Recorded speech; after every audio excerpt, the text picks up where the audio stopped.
a nutshell, we're a manufacturer, reagents, custom reagents, and tools company. So we develop assays and reagents to support researchers in both cell biology and molecular biology. As you know, I'm in a unique space. There's not a lot of diverse manufacturers in the life science space. So I would say about 8 years ago, I met Leah Brown at a conference at the National Institutes of Health.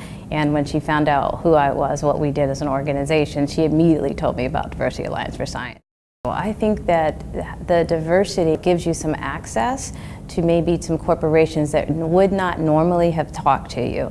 But then that's not what makes you successful. What makes you successful is if you have a good idea, a good product or a good service, and then you deliver on it. So being a diverse supplier doesn't mean you're going to deliver your product. So at the end of the day, it may help you get your foot in the door, meet some people, but if you can't deliver on product and service, it doesn't matter.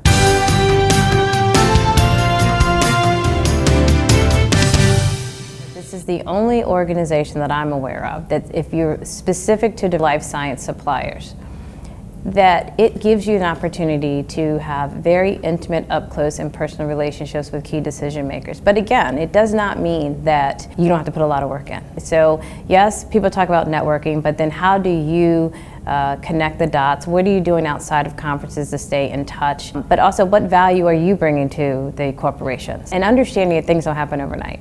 Right? So I can look back over my involvement with Diversity Alliance for Science over the last 6-7 years, and I can directly attribute not only the knowledge that I've learned just through people I've met, whether it's suppliers or corporations, but it's helped me evolve my business and grow my business, and I can directly attribute a 30% increase in revenues through corporations that I have started to work with from my relationships I've met and developed at Diversity Alliance for Science. So right then and there, I mean, that in and of itself speaks for itself.